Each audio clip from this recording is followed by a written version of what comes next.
Okay, guys, let's take a look at the Gateway essay structure and organization. Okay, it's essentially a 5-paragraph essay. It's totally fine to write it like that. We want to have an introductory paragraph, right? About 3 bodies, and then down below your final paragraph or your conclusion. Okay, so I'm going to give you this sheet in just a second. Couple of things to keep in mind for each section.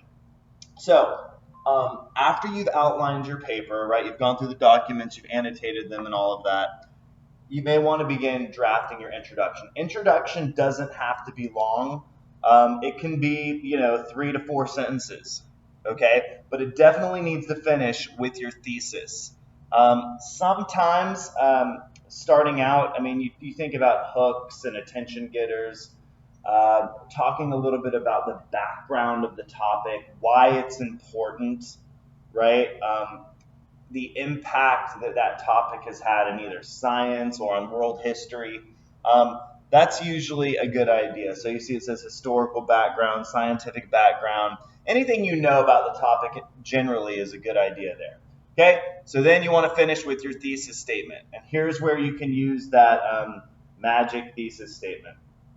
Right, by looking at the documents, one can see blank, which is important because blank. And this is nice out to the side because it's got a definition of a thesis.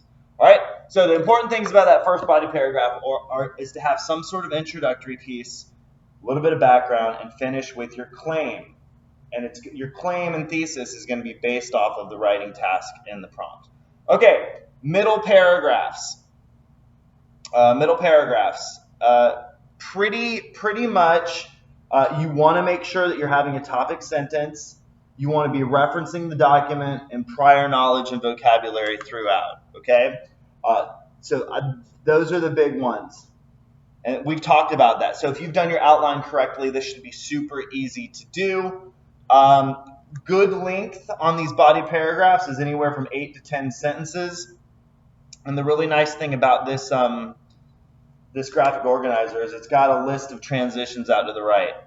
So since this is your first body, you're going to be saying things like first, or to begin with, or my first point is yada, yada, yada. Don't say my because that's first person. Yikes. Okay, same thing with the second and third body paragraph. You've got some middle transitions like next, additionally, and then for your third point or third bullet point, you've got next, finally, lastly. Just logical sequenced transitions. Make sure you use them because that's domain 3. Okay, finally, it's always nice to get a conclusion. Your conclusion is just you going to be restating your thesis. What were your main points in a general sense, and sort of a final clincher statement. Of course, over here you've got some transitions to use as well. All right, so this is yours to keep. It's a great resource for how to structure yourself. This is all domain 3, okay, organization.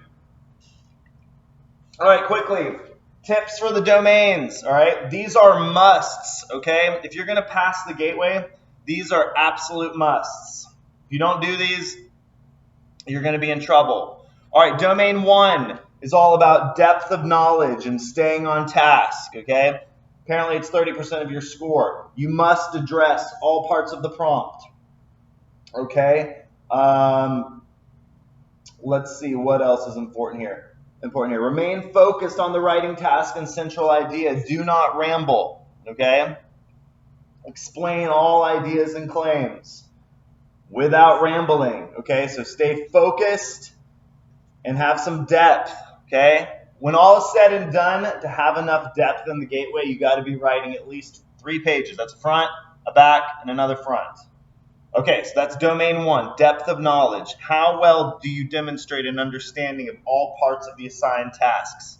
You need to talk about all 3 bullets, okay, in the writing task. All right, domain 2, this is going to be your prior knowledge and your vocabulary, okay? This is how much scientific and social studies vocabulary do you know? So it says, use correct scientific vocabulary. Attempt to define each vocabulary word that you use. Also in domain 2, you must be citing. You must cite the documents according to document A, as seen in document B. Document C shows. So there's a nice list of transition words you can use to introduce your documents. Okay, so prior knowledge, vocabulary, and cite the documents. I say cite 2 per body paragraph. I know it's kind of hard to see. 2 per body paragraph. This is a good piece. Do your best to add 3 additional pieces of information and use vocabulary associated with the document. We did that, right? When we did that, when we were using that graphic organizer on the first day, tell me about the document, explain it, give me all your prior knowledge about it, and then make a running list of vocabulary. Okay, domain 2, this is 50% of your score, depth and prior knowledge of vocabulary. All right, last 2, organization. Okay, organize your paper into paragraphs. I just showed you that with that 5-paragraph graphic organizer. You need an intro, right? It doesn't have to be long. I said 3 to 4 sentences, but you need an introduction. Body paragraphs that support your central idea and claim, correctly addressing each writing task. A conclusion. Use transition words throughout your paper. Okay? Okay.